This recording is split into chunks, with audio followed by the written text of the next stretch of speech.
Hi there. My name is Rachel White.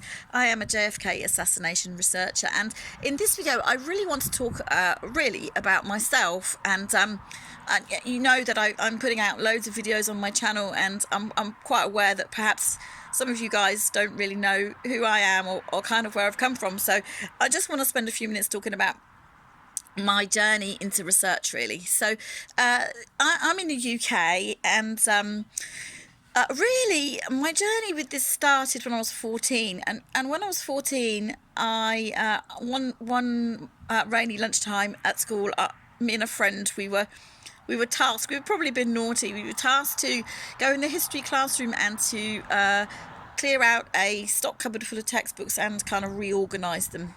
So this is what we did, and we got all the books out and put them all on the desk, and in amongst all of these books were about 2 or 3 copies. I presume that they were like publishers' samples that someone had sent the school to the teachers to see if it was a subject that they were interested in studying, and therefore buy the rest of the textbooks.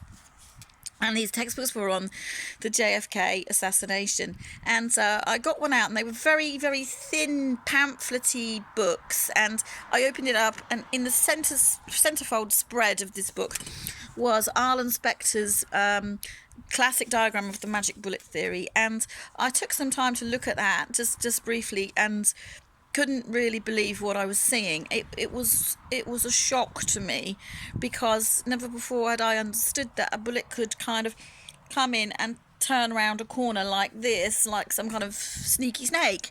And I was always under the impression that when you fired a bullet out of a gun, it pretty much goes straight. And it just felt wrong to me. It felt off to me, and I knew at 14 that we were being lied to. So I kind of had the shock of that moment, but kind of buried those feelings because I didn't really know what to do with them. You don't when you're 14. So it kind of sowed a seed in me, though, somewhere deep inside. And when I was much older, in fact, I was pregnant with my second son. And I was in a bookstore one day, and there was a copy of Matthew Smith's book called The Second Plot, JFK, The Second Plot. And I was instantly, I've got to read that. I've got time to read it. I'm going to read that book. I brought it home, read it front to back, probably twice, actually. And I was very, very, very distressed on reading that book, because for the first time, really, I understood that Lee Harvey Oswald had to be innocent. He just had to be on reading that book. And it really, really did upset me to the core when I realised that we had been forever and a day lied to about his involvement. And so I dealt with those feelings, and then got on with being a mum, as you would expect for having a new baby. And then the internet came along, and these feelings kind of resurfaced a bit, and I started doing some very basic research into lots of different conspiracies, not just the JFK hit. I wanted to find out how we'd been lied to about lots of different things, because I had a suspicion that if they can lie about one thing, they can lie about lots, and I know for sure now that's absolutely the case. And from that moment onwards, really, I was always very, very interested in conspiracy theories, how they come about, what the official narrative is on things, where we've been lied to, why we've been lied to, and all of these things in the melting pot have spurned an interest in me, because I really want to see people coming into a place of truth and knowing the truth for themselves. And if I've been lied to, I want to know about it, and I want to do something about it, and I want to help other people understand where they've been lied to as well.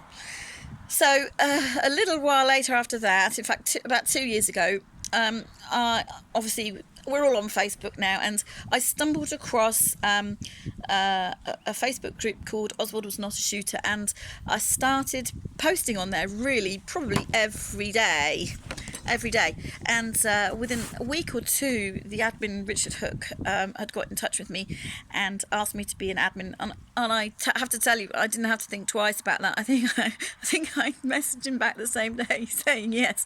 And from there, really, we talk every day, and we still do to this day. We talk every day about JFK research and the new things we're thinking and feeling and finding out. And that work is something we've committed to continue. And I started writing down some of my thoughts and my feelings, and messaged him, and I wrote a paper actually, and it was called The Night Before the Nightmare on Elm Street, and he seemed to be very impressed with it, and published it for me.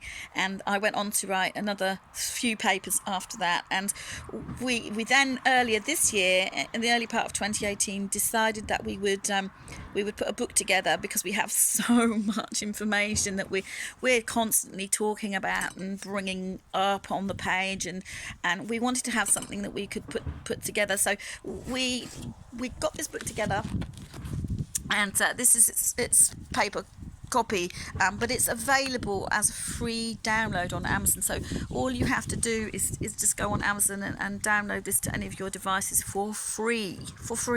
And I want to say to you that Richard and I make no money from this whatsoever. There's no profit in this whatsoever for us. We do this work because we're real people, and we want to see a change in our world.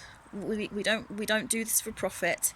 We're not paid to do this work. Any expense of these researches that we do is all out of our own pocket, our own cost of our own time, and we have to be independent. We have to be totally independent of anyone, and the reason for that is because we are people of the people, and the minute that we become paid into an organisation, we're obligated to do and say things at their behest, and to present to you evidence that may be framed in a way in which the master of that would want us to frame it. We don't do that. I want to reassure you that we don't do that.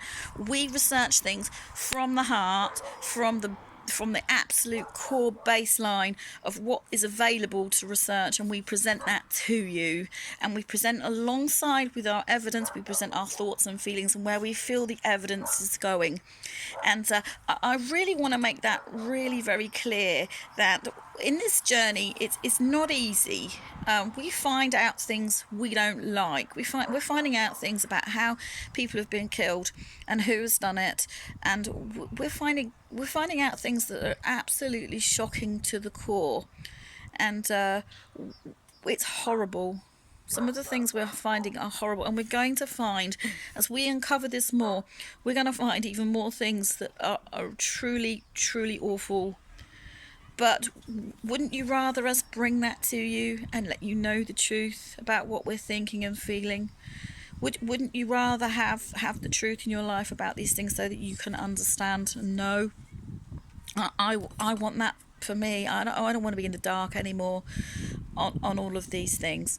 And we have to know, and I can promise you that wherever the evidence goes, wherever we felt led to go, we will follow that evidence, and we will bring that to you, and we will tell you what we found. Okay, because that is our commitment as researchers. That is our commitment kind of to each other, and this is where it's at for us. Okay, so I just wanted you to really be very sure about that, because right now, because we're bringing some things that are really difficult to hear, we're getting a lot of people that disagree with what we're saying, and we are getting people with a very strong opinion, and fair enough. Some of the things we're saying are very shocking, and it's causing a huge emotional impact. I understand that. I truly understand that. But nonetheless, we have to know the truth, and so this is why we're in research. This is why we're doing what we're doing.